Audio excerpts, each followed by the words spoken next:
Maître, disciple et initié. Donc, dans le cas de l'enregistrement, je vise à faire une lecture vibratoire par rapport à ces éléments-là pour être capable de bien les différencier. Donc, tout d'abord, un maître, c'est quelqu'un qui va maîtriser quelque chose, donc une forme, comme par exemple, on va dire quelqu'un qui est un maître du domaine des mathématiques. Donc, la personne est capable de faire adéquatement des équations mathématiques, de résoudre des problèmes. Donc, quelqu'un qui a la maîtrise, par exemple, du véhicule automobile, donc un automobiliste expérimenté. Donc, quelqu'un qui est capable d'utiliser adéquatement une forme. Donc, quelqu'un, par exemple, qui est un maître dans le domaine de la musique.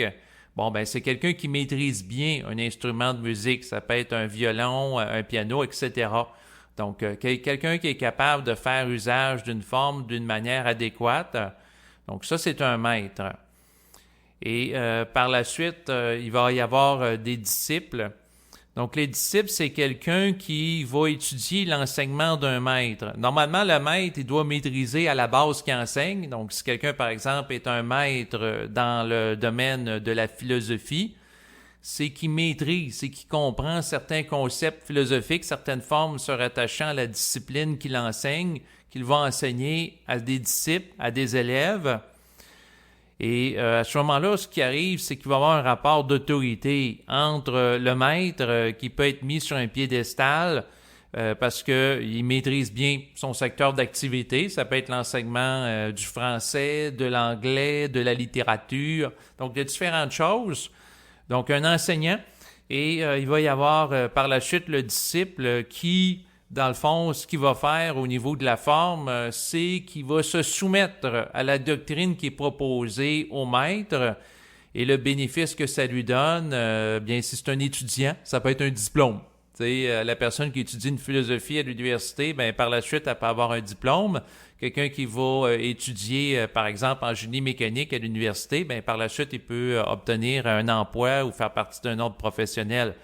Donc, il y a certains éléments liés à l'intégration de la forme qui est corroboré par un système mis en place qui repose sur la forme. Si on prend le système scolaire qui donne certains bénéfices à l'individu, qui va donner de l'importance aux formes qui sont enseignées par le maître. Dans le domaine de la conscience, on a ce qu'on appelle des maîtres du domaine entre autres de la spiritualité qui visent à véhiculer une forme de conscience. Donc, le maître spirituel, c'est un individu qui va enseigner des formes spirituelles à d'autres personnes. Ça peut être des prières, ça peut être des mantras, ça peut être différentes phrases là, avec des affirmations positives, etc. Et le disciple, ben, c'est lui qui intègre ça, qui absorbe ça un peu à l'image d'une éponge. Et au niveau occulte, ben, qu'est-ce qui se passe? C'est que tant que l'être humain fonctionne au niveau de la forme et qu'il va viser à intégrer de la forme lorsqu'il est disciple, bien à ce moment-là, la personne vit en fonction d'éléments extérieurs à elle. Donc, le disciple qui intègre l'enseignement d'un maître qui est pour cette personne un point de référence dans sa vie, bien à ce moment-là, au lieu d'évaluer les choses par rapport à lui-même, il se réfère tout le temps au maître pour savoir comment penser. Donc, si la personne, par exemple, va agir en fonction de la philosophie qui est développée par Socrate, bon, ben, lorsqu'il est confronté à un problème, la personne va dire, OK, comment Socrate, dans ma situation, procéderait pour régler le problème?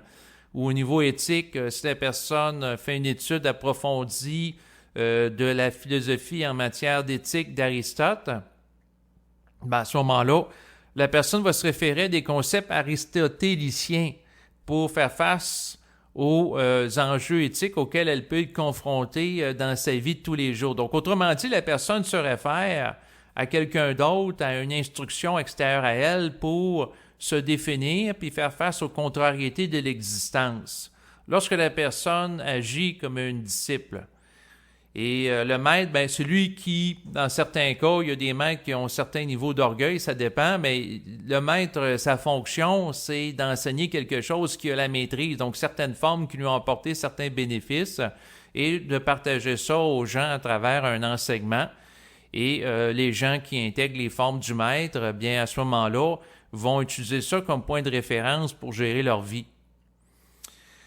Donc, ça, c'est l'usage de la forme qui est fait entre le maître et le disciple.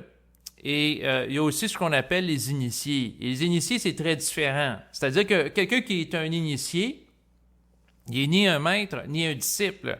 C'est quelqu'un qui amène quelque chose de nouveau qui va être au-delà de la forme. C'est-à-dire que la personne qui, au niveau de la conscience supramentale, est une initiée, eh bien, elle va véhiculer à travers sa parole une vibration qui ne vise pas à développer une sagesse qui est le produit de l'accumulation de formes et de constats sur le plan expérimental. Oui, ça peut avoir un usage relatif. Donc, quelqu'un, par exemple, qui maîtrise la science médicale, puis elle a fait un doctorat en médecine en relation avec des constats qu'ont fait ses prédécesseurs en faisant des études à l'université, oui, ça a certains bénéfices, naturellement. Par contre, le point, c'est que les constats au niveau de la forme sont relatifs. Mais si la personne est une initiée, elle ne s'appuie pas sur la forme qui provient de son environnement, elle ne s'appuie pas sur les manuels scolaires, elle ne s'appuie pas sur des citations qu'elle va entendre dans des conférences, elle s'appuie sur elle-même. Et la particularité de l'initié, c'est d'amener quelque chose de nouveau. Donc, initié, il faut le voir ici dans le sens d'amener de la nouveauté. Donc, par exemple, quelqu'un qui va initier l'usage, par exemple, je sais pas moi, d'un nouveau modèle automobile, bon, ben, il amène une nouvelle auto sur le marché ou initier quelqu'un qui va initier, par exemple, une nouvelle façon de faire des films, eh bien, en utilisant une nouvelle technologie, une nouvelle façon de faire le montage, bon, c'est quelqu'un qui amène quelque chose de nouveau. Donc, c'est sûr que quelqu'un, par exemple, a pu initier les voyages intercontinents. Donc, la première personne, par exemple, qui a utilisé l'avion pour partir de l'Europe puis aller en Amérique, bon, ben, elle a initié quelque chose de nouveau. C'est-à-dire une nouvelle façon de se déplacer entre deux continents. Au lieu d'utiliser le bateau, bon, on utilise l'avion. Donc, l'initié, sa fonction, c'est d'amener quelque chose de nouveau à différents aspects. Dans le sens général, c'est d'amener quelque chose de nouveau, initier une nouvelle sorte de danse. Donc, il y a plusieurs sortes de danses qui ont apparu au fil des décennies. Initier un nouveau style musical, comme dans le domaine de la postmodernité, on peut avoir un mélange de musique heavy metal et de musique classique. Donc, des arrangements de musique classique en arrière-plan, puis en avant-plan, ben, on entend de la guitare saturée de distorsion. Donc, ça, c'est quelque chose de nouveau qui peut être amené. Mais ici, c'est des éléments qui sont, oui, quelque part nouveaux parce qu'on réajuste ensemble des formes et ça amène une certaine originalité relative, mais le sens d'initié fondamental sur lequel je vais mettre de l'emphase, c'est celui qui véhicule l'instruction supramentale qui va générer des nouvelles formes, non pas pour, dans le fond, nourrir l'astral, mais pour faire déloger l'astral. Donc, parce que c'est sûr que dans le sens commun, on va dire, bon, quelqu'un qui initie un nouveau style de musique en mélangeant, par exemple, de la musique hip-hop, du rap, avec de la musique classique, qui est aussi de la musique heavy metal, donc tout ça dans une chanson. On va dire que c'est quelque chose de nouveau, mais ça ne délogera pas l'astral. On fait de la recombinaison de formes. Tandis que là, initié, ben, c'est quelqu'un qui part d'une vibration pour générer des nouvelles formes dans le monde à travers sa parole, puis il n'est pas attaché aux formes qu'il génère. En ce sens qu'il n'est pas intéressé à regarder là, qu'est-ce qu'il a fait dans le passé. Ce qui l'intéresse plutôt, c'est de s'auto-générer créativement dans l'instantanéité du moment présent. Parce qu'il ne cherche pas à nourrir un orgueil par rapport à lui-même puis à s'écouter parler. Tandis qu'un maître spirituel peut s'écouter parler puis dire « Ah, ben, dans le passé, j'ai généré une grande sagesse, j'ai généré des belles formes. » Donc, c'est très différent. Fondamentalement, un maître et un disciple, c'est des gens qui ont un rapport de liaison bipolaire au niveau astral. Bipolaire dans deux pôles, dans le sens qu'il y en a un qui, le maître va véhiculer un enseignement et le disciple va suivre l'enseignement. L'enseignement est composé de formes, donc d'éléments mémoriels. Donc le maître procède à partir de mémoires qui peut être relatifs au vécu, des informations qui lui sont acheminées dans le mental, qui en fait et qui de la connaissance qu'il va encoder entre autres à travers de livres. Ça peut être aussi à travers des enregistrements. Et le disciple, ben lui, il suit ça. Donc, si le maître, il dit, par exemple, qu'il faut qu'il fasse de la méditation 20 minutes par jour, ben, le disciple va écouter. Si le maître lui dit, il faut que tu fasses du yoga au moins 2 fois par semaine pour être en santé, ben, le disciple, si il est vraiment très disciple, il va se plier à ça. Le maître va dire si, le disciple va faire ça.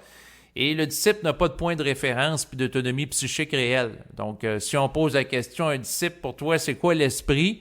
Ben, il dit, attends une minute, je vais aller vérifier auprès de mon maître qu'est-ce qu'il en pense.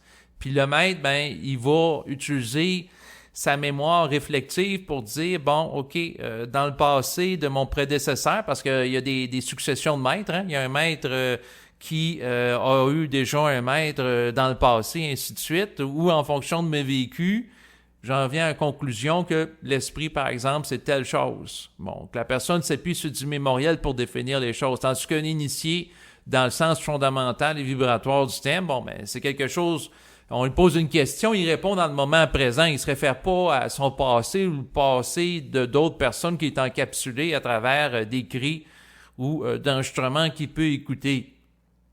Parce que sans ça, la personne va répondre à une question en fonction de formes déjà existantes, comme on peut le faire dans un examen en classe. Donc, la formule maître-disciple, on la voit souvent dans le domaine scolaire, éducatif. Donc, quelqu'un qui maîtrise un sujet, il fait passer des examens aux élèves pour voir s'il a intégré la matière, c'est-à-dire les formes enseignées. Donc, quelqu'un qui donne un cours en mathématiques, bien, à ce moment-là, il va poser des questions de mathématiques. Puis si l'élève est capable de résoudre le problème mathématique en relation avec les formes qui lui ont été enseignées, bon, on va dire que l'élève, il maîtrise bien la matière. Donc, ça, c'est de l'évaluation psychologique au niveau de la forme. Tandis que l'initié s'adresse à l'individu dans sa dimension éthérique, ce qui n'est pas pareil. Un initié, dans le fond, son optique, c'est pas que les gens mémorisent ce qu'il dit, c'est tout simplement générer une vibration à travers sa parole qui va amener les gens qui ont la sensibilité à entrer en résonance avec la teneur vibratoire des propos. Et la personne qui est initiée n'est pas intéressée à avoir des disciples, n'est pas intéressée à avoir des gens qui sont suiveux derrière elle. Par contre, elle peut être intéressée à discuter avec des gens égal qui sont sur la même longueur d'onde. Et sinon, ben, le propre de l'initié, c'est d'amener quelque chose de nouveau, c'est-à-dire de générer une parole qui est créative. Et quelqu'un qui est réellement initié est intéressé à être en contact avec d'autres personnes qui vont émettre également de la créativité. Et lors des échanges, ben, il peut y avoir des relations entre eux qui s'établissent dans une optique, par exemple, d'ajustement vibratoire mutuel, dans l'optique d'ajuster les égos, pour que les égos deviennent plus transparents. Tandis que le rapport maître-disciple, c'est pas ça. Puis surtout, si le maître est orgueilleux, ben, le maître, il se croit supérieur au disciple. Puis le disciple, ben, lui, il se croit inférieur. Puis le maître, sur quoi il appuie sa supériorité, ben, il dit, regarde, moi, j'ai fait des études au niveau universitaire, j'ai un doctorat, j'ai médité pendant 30 ans dans un ashram, ensuite, j'ai fait des stages de croissance personnelle pendant 20 ans, j'ai ci, j'ai ça. Donc, il s'appuie tout le temps sur un bagage mémoriel pour se donner une autorité aux yeux du disciple. Puis le disciple, ben, qu'est-ce qu'il fait face à ça? Ben, il donne de l'importance à la forme auquel fait allusion le maître. Et sur cette base-là, ben, renonce à son autonomie psychique en disant, bon, ben, le maître, il a étudié 20 ans en Inde ou au Tibet, il doit savoir ce qu'il dit. Fait que la personne va se soumettre à sa doctrine aveuglément ou avec peu ou pas de remise en question. Ça, c'est la dynamique maître-disciple. C'est sûr que le maître peut abuser du disciple parce que, à quelque part, il y en a un qui est en position basse, puis l'autre plus élevée, dans le sens que le maître, il maîtrise quelque chose, il est vu comme connaissant, tandis que le disciple, c'est un individu en voie de développement ou en voie de connaissance. Donc, il y a comme une inégalité dans le rapport à la forme qui peut amener des abus d'autorité à travers ça. Tandis qu'un initié, il n'est pas intéressé à dominer les autres, mais il n'est pas intéressé non plus à se laisser dominer par eux. Puis lui, ce qui s'intéresse, c'est de véhiculer une vibration à travers sa parole. Donc, c'est une dynamique qui est différente. Et j'aborde ce sujet-là, c'est-à-dire ces 3 éléments-là, devrais-je dire, maître, disciple et initié, pour être capable de bien les distinguer. Donc, l'initié, dans son sens fondamental, a une conscience éthérique, tandis que le maître ou le disciple, c'est une conscience expérimentale, c'est une conscience planétaire, c'est une conscience qui s'appuie sur du mémorial, et c'est une conscience qui est liée au plan astral. Donc, le maître, dans le fond, est pas plus libre que le disciple, dans le sens que dans les deux cas, les gens dépendent de la forme pour se donner une autorité, pour se donner aussi une forme de sagesse sur laquelle s'appuyer puis composer avec les événements et le réel. Tandis que l'initié, dans le fond, il ne s'appuie pas sur les formes pour composer par rapport au réel ou faire face aux contrariétés du quotidien. Il s'appuie sur sa capacité à se donner les réponses aux questions qui peuvent émerger dans son mental avec la compréhension que la pensée vient d'ailleurs, puis la capacité de véhiculer la vibration d'un savoir immédiat et instantané lorsqu'il en a besoin pour faire face aux contrariétés de la vie de tous les jours. Sinon, l'initié vit dans un état de vide mental, tandis que l'ego du maître ou du disciple vit une forme d'insécurité qui vont faire en sorte que dans les deux cas, ils peuvent se mettre à réciter des formes en disant « Ah, ben là, j'ai appris ça à l'école, ouais, il faut que je fasse un petit rafraîchissement pour me mettre à jour parce que là, il y a un examen bientôt. » Dans le cas du disciple, puis pour ce qui est du maître, ben, le maître peut dire « Ah, ça fait longtemps que j'ai enseigné tel concept dans le cadre d'un cours d'anglais que je donne. Je vais me rafraîchir un petit peu avant de montrer la notion à mes étudiants. » Fait que dans les deux cas, ils vont se rafraîchir en fonction de formes qui existent déjà. C'est sûr qu'à quelque part, oui, la forme de s'y référer pour avoir un code commun pour composer avec une humanité psychologique, comme par exemple la maîtrise d'une langue, que ce soit celle du français, de l'anglais, oui, ça a une utilité relative, tant aussi longtemps que les êtres humains ont un mental réflectif et qui fonctionne au niveau psychologique. Mais lorsque les gens sont en fusion, bien à ce moment-là, la communication télépsychique peut s'installer entre eux et l'utilisation de formes comme éléments référentiels pour créer une cohésion sociale n'est plus nécessaire. Mais rendu à ce stade, eh bien, présentement, il n'y a pas beaucoup de personnes qui fonctionnent à ce stade. Fait que c'est la raison en tant qu'ego qui fait en sorte que je continue de faire mes cours d'anglais où ce que je vais apprendre à maîtriser certaines formes, donc certains mots, par rapport à la langue anglaise qui est utilisée un peu partout dans le monde. Donc, j'investis présentement de l'énergie par rapport à ça et je le fais ça là, consciemment, sachant que l'utilisation de langue avec des mots qui sont des formes est utile, mais c'est sûr qu'il faut réaliser que ça ne sera pas nécessairement le cas dans 2500 ans. Là, où, bon, présentement, on vit ça, puis on a composé par rapport à ça. Mais le point que je voulais faire par rapport à l'initié, le maître et le disciple, c'est de faire adéquatement la distinction entre ces trois éléments-là pour ne pas les confondre. Donc, il ne faut surtout pas confondre, par exemple, l'initié et le maître, parce que dans les deux cas, c'est très différent. L'initié sur le plan fondamental, c'est quelqu'un qui véhicule une conscience éthérique sans partir de la forme et de points de référent. Donc, il part du vide pour faire émerger des nouveaux éléments, alors que le maître s'appuie sur des formes qui existent déjà. Donc, la confusion peut être faite par rapport au fait que, par exemple, quelqu'un va canaliser quelque chose, va verbaliser, va véhiculer une vibration en lien avec quelque chose qui est similaire à un autre. Et si, par exemple, la personne est dans une conscience où il va manifester la dimension éthérique de son être, et c'est un constat vibratoire, comme par exemple... eh bien, si deux personnes observent le même phénomène social par rapport à une crise où il y a de la peur, bon, mais si la crise génère une peur puis une hystérie collective, c'est un constat énergétique qui se fait. Donc, c'est tout simplement, les deux personnes peuvent percevoir la même chose, mais s'il n'y en a pas une des deux qui se réfère à l'autre, mais chacun se réfère à sa propre source, bon, ben à ce moment-là, c'est des propos à caractère initiatique. Et les gens peuvent venir, plusieurs personnes, au même constat. Si la pensée qui vient de l'ailleurs puis elle n'est pas générée par l'ego, c'est un même constat initiatique. Tandis que si la personne est un maître, elle entend l'information que la pensée vient d'ailleurs, puis elle répète en fonction d'un mémoriel relié au passé.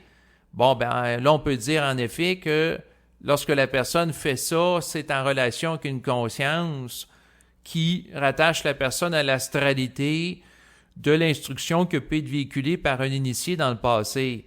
Mais tout ça, c'est subtil parce que deux personnes peuvent véhiculer la même information relative à une instruction à caractère initiatique Et dans les deux cas, ils peuvent, au niveau de la forme, dire la même chose, sauf que dans un cas, la personne parle d'un savoir vibratoire, puis l'autre parle en fonction du mémorial de quelqu'un d'autre qui fait allusion à ça. Comment séparer les deux? Bon, ben, c'est de regarder la vibration qui est derrière.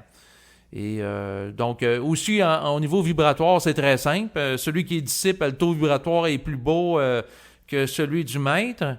Et l'initié a un taux vibratoire plus élevé qu'à la fois le disciple et le maître. Pourquoi? Ben, parce qu'il est capable de générer des nouveaux éléments et a une conscience qui est au-delà de celui de la quarantaine planétaire qui le limite par rapport à certaines formes qui existent, qui sont en relation avec l'infrastructure astrale planétaire.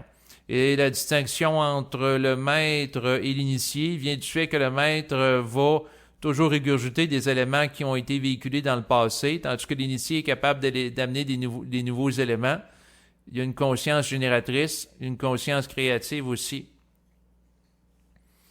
Sinon, par rapport au sujet abordé, ce que je voulais rajouter comme élément, c'est que dans le passé, j'ai véhiculé, entre autres, des vidéos de Berthold que j'apprécie sur ma chaîne YouTube, également Facebook. Même chose par rapport à Marc de la Salle. Et sur Facebook, j'ai relayé aussi là, des liens là, par rapport à des vidéos de Bernard de Montréal. Et là, c'est sûr qu'il y a des gens qui peuvent dire, ah, regarde, là, tu relais des informations de d'autres personnes qui parlent de conscience sur Internet, tu le fais souvent, donc tu te comportes comme étant quelqu'un qui est un disciple. Et par rapport à ces gens-là, ce que j'ai à dire, c'est que j'apprécie la conscience de ces individus, mais je ne me considère pas comme un disciple dans le sens quelqu'un qui va se référer « Ah, je suis confronté à telle situation, qu'est-ce que Bernard de Montréal dirait ou qu'est-ce que Berthold dirait ou qu'est-ce que Marc de la Salle dirait comme point de référence? » Non, je fais pas ça. Donc, je vise pas à canaliser à travers moi Bernard de Montréal ou Marc de la Salle qui sont des êtres qui ne sont plus sur le plan physique puis rentrer en transe pour chercher conseil auprès d'eux. J'en ai déjà assez par rapport à mon propre esprit qui, depuis plusieurs années, m'amène plusieurs informations puis ça n'arrête pas. Donc, juste avec lui, j'en ai beaucoup. J'ai pas besoin d'être disciple non plus des extraterrestres puis de canaliser des êtres angéliques pour savoir quoi faire dans la vie. Donc, je vise pas à utiliser des éléments référentiels extérieurs à moi pour savoir comment vivre ma vie puis jouir de mon existence. Pourquoi que j'ai fait ces partages-là, entre autres, c'est que ces gens-là ont véhiculé des éléments que j'ai trouvés intéressants. Dans certains cas, m'ont amené à connaître des ajustements vibratoires. Et c'est sûr que ça m'a apporté quelque chose. C'est sûr qu'à ce niveau-là, ben, les gens vont dire, ben, regarde, c'est ça. Tu parles que tu es ajusté avec eux, tu as bénéficié de leur intelligence, donc tu es leur disciple. Tu leur donnes de l'importance. Oui, j'ai donné de l'importance à ces gens-là, mais d'être disciple dans le sens de croire aveuglément que tout ce que ces gens-là disent, non, pas du tout.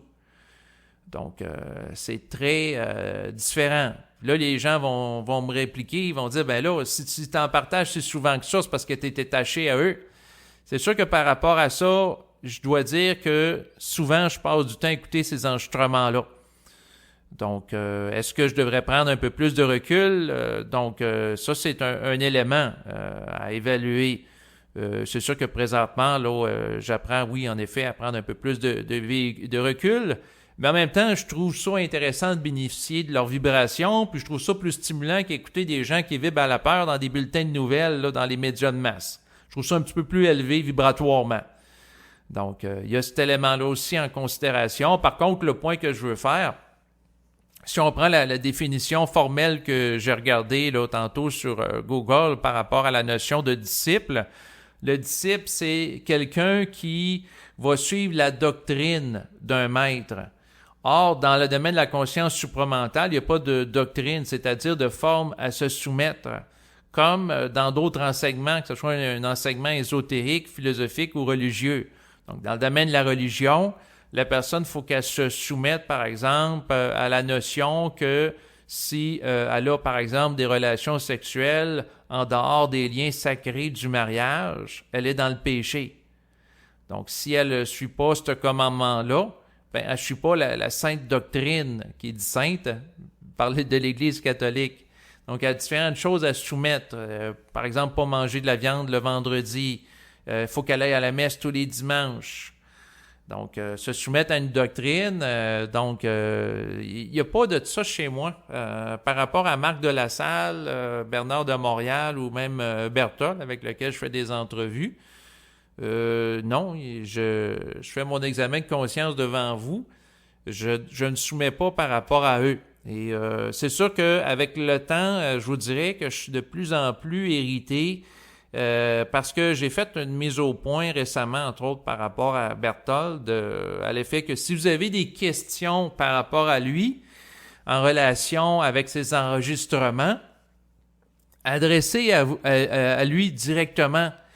Moi, je ne suis pas intéressé à jouer l'intermédiaire avec lui, puis je ne suis pas son disciple, parce que j'ai l'impression qu'il y a des gens qui me perçoivent comme étant le disciple de Berthold, par rapport au fait que, bon, j'ai partagé beaucoup dans les derniers mois de vidéos de lui. Et ils n'ont pas tort. C'est vrai que si je partage beaucoup de vidéos, ça peut donner cette impression-là.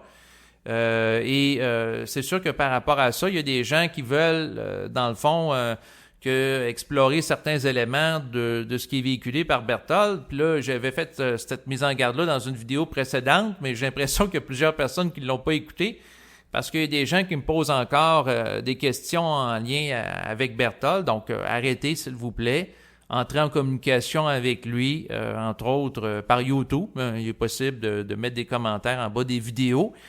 Je pense que la chose la plus pertinente à faire, c'est de ramener les gens par rapport à Berthold.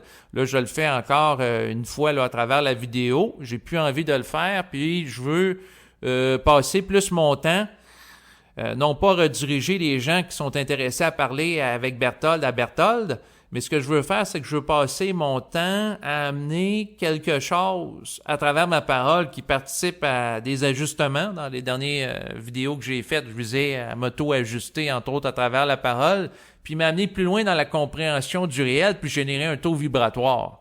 Donc, c'est sûr que s'il y a des gens qui ont des questions par rapport à Bernard de Montréal, Marc de La Salle, etc., posez-moi pas ces questions-là, ça ne m'intéresse pas. Par contre, si vous avez des questions par rapport à ce que moi je dis, posez-moi-les. Et j'espère de ne plus avoir besoin de faire ce type d'intervention à travers mes enregistrements. Et ce que je voulais mentionner aux gens aussi, là, c'est que là, j'ai au moins... parce que là, je partageais des enregistrements de Berthold là, sur ma chaîne YouTube là, en grande quantité dans les dernières semaines, dans l'optique que ça soit sauvegardé. Puis là, j'ai regardé vibratoirement, puis derrière ça, j'avais de la peur que ça disparaisse d'Internet. Fait que là, si je vibre à la peur, c'est parce que je suis astralisé. Fait que là, je vais arrêter par rapport à ça.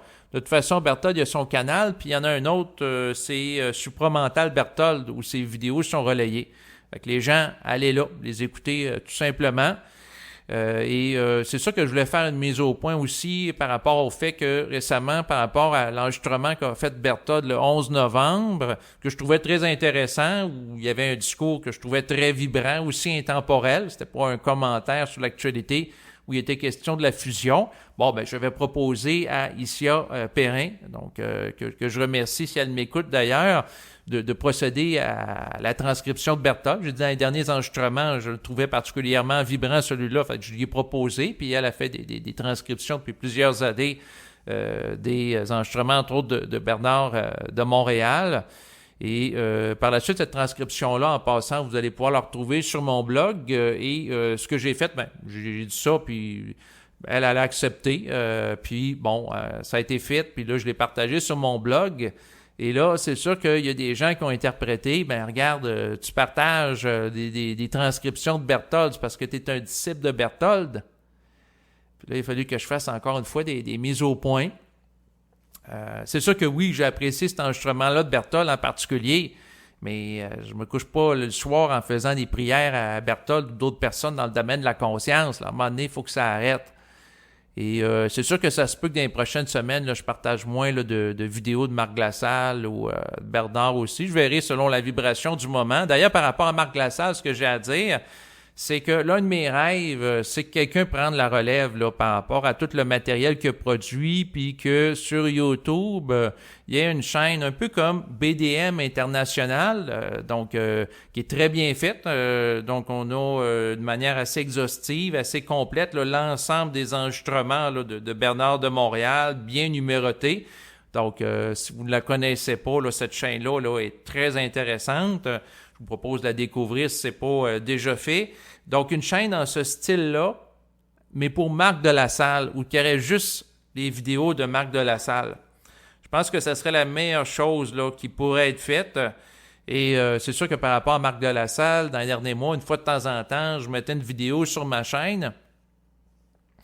Et ça me demandait de l'énergie, pour être honnête avec vous. Puis si j'ai du temps, je préfère utiliser mon temps pour parler puis générer une vibration plutôt que de faire l'aspect technique là, de montage, parce qu'il y a des enregistrements de marque en grande quantité, mais c'est audio. Puis là, il faut que j'utilise un logiciel, je mette une image de fond par rapport à ça. Ensuite, il faut que j'enregistre. Ensuite, il faut que je téléverse le fichier créé en format Wave ou MP4 là, sur YouTube. Ça me demande du temps, ça demande de l'énergie, puis c'est une tâche qui est technique. Et ce qui me plaît plus présentement, c'est parler. C'est pas être un technicien qui met à disponibilité sur Internet du matériel, c'est de véhiculer une vibration à travers ma parole. Donc, c'est ça que je voulais mentionner. Et j'espère que les choses sont claires entre nous. Et c'est dans une optique d'éclaircissement que je parle, entre autres, là, en cet enregistrement là, d'aujourd'hui. Parce que tabarnak, je veux pas, dans le fond, que les gens me voient comme un disciple. Et je n'ai pas non plus envie d'être un disciple. Et c'est pour mettre les choses au clair.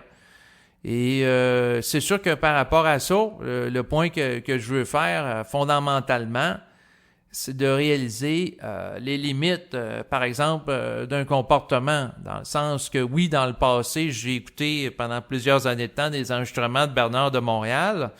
Et oui, au niveau vibratoire, ça me stimulait d'écouter ça plutôt qu'écouter des bulletins de nouvelles ou des émissions de télé-réalité insipides. Par contre, c'est sûr que si j'écoute les enregistrements pour monter en vibration, ça veut dire que quelque part, je ne suis pas capable de m'auto-générer. Et ça me garde dans un état de dépendance. Et par rapport à ça, je me suis mis moi-même à faire des enregistrements pour pas dépendre des siens, où je vais me permettre de parler à voix haute pour véhiculer une vibration qui m'amène plus loin, puis de me sortir d'un état, par exemple, d'astralisation ou de basse vibration par moi-même pour développer mon autonomie. Donc, c'est sûr que dans le passé, je suis capable de faire amende honorable puis de reconnaître, oui, j'ai bénéficié de la vibration de Bernard, Marc de la Salle, d'autres intervenants aussi dans le domaine de la conscience. Par contre, c'est temporaire. Parce que tabarnak, je peux pas passer ma vie à écouter ces enregistrements-là. Et à quelque part, le temps passe. Je suis rendu à 40 ans. Là. À un moment donné, il va falloir que je passe à autre chose aussi. Donc, ce qui est utile temporairement, à un moment donné, il faut être capable d'aller plus loin. Puis, où ce que j'en suis dans ma vie, c'est de la vibration. Pour ça, c'est plus de m'auto-générer à travers la parole.